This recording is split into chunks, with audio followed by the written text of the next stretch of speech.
Hey Rebel Rouser, I'm Alan Voivod and this is Star Wars 7x7, your daily dose of Star Wars joy, and thank you so much for joining me for it. So, from a certain point of view, we talked about that yesterday in a non-spoilery fashion. The short story we're going to talk about today, we will be a little spoilery basically.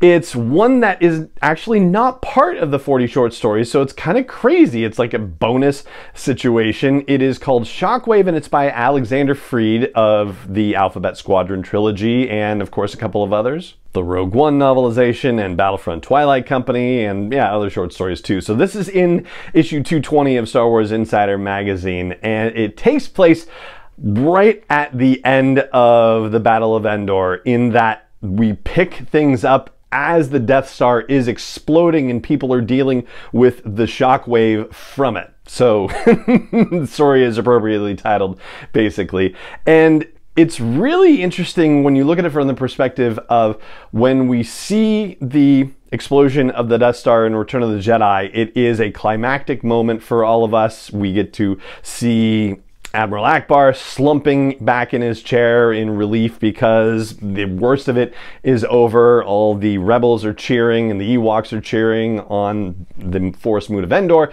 but people are actually still having to deal with that aftermath. And so it throws us right into the absolute terror of dealing with the shockwave, with the screams of the Death Star coming over the comm systems, as Freed puts it. There's talk about not celebrating victory until the mission is over because, you know, one person who does is subsequently fried by, possibly by the shockwave, possibly by one of the TIE fighters that, according to the story, is, you know, going on a suicide run. Like a bunch of TIE fighters are either doing that or are fleeing basically. So it's just utter and complete chaos. So in that way, this is very much an Alexander Freed story in that it brings you into the gritty details of combat, and we are following a particular shell-shocked X-Wing pilot who has managed to survive. There's reference to Riot Squadron in here, which has appeared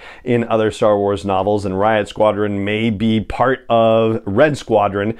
It's hard to say for sure. Like there's a mention of a Red 15, which seems to go way higher up the count of X-Wings normally in a squadron than you get to hear. But yeah, I mean, there's all little tidbits like that interspersed throughout in the story too. But this is also a heartfelt story about this one particular pilot and about how the rebellion brought her and her spouse together and their time trapped together in a location and a droid that they built that, you know, helped them escape, and how over the years they've kind of grown distant and the droid has kind of held them together and the rebellion has held them together in its way. But now that the rebellion is over, where do they go and what do they do? At least the protagonist of our story is wondering that, and also considering just the cost of what they've been through, reflecting on the fact that, yes, as Admiral Ackbar says, they've won freedom for the galaxy, but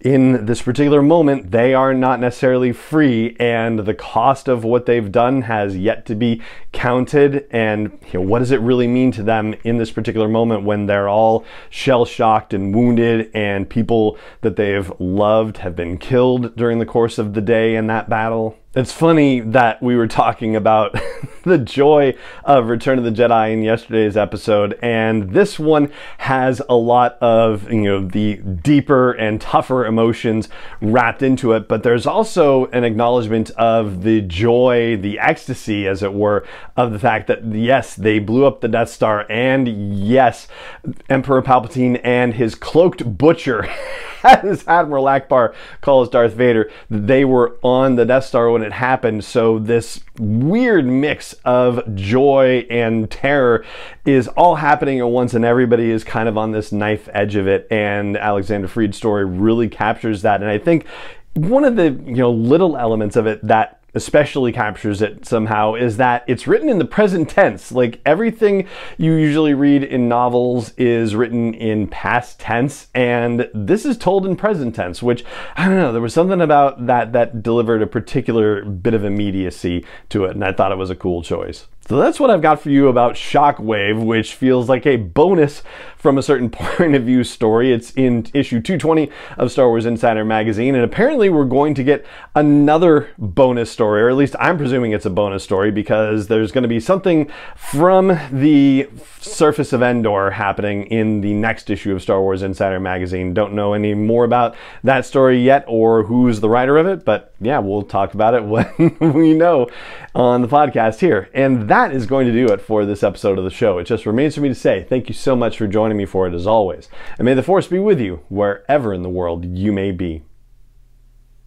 7x7 is not endorsed or sponsored yet by Lucasfilm Limited, Disney, or 20th Century Fox, and is intended for entertainment and information purposes only. Star Wars, the Star Wars logo, all names and pictures of Star Wars characters, vehicles, and any other Star Wars related items are registered trademarks and/or copyrights of Lucasfilm Limited, or their respective trademark and copyright holders. May the Force be with them. All original content is copyrighted by Star Wars 7x7. We hope you love it.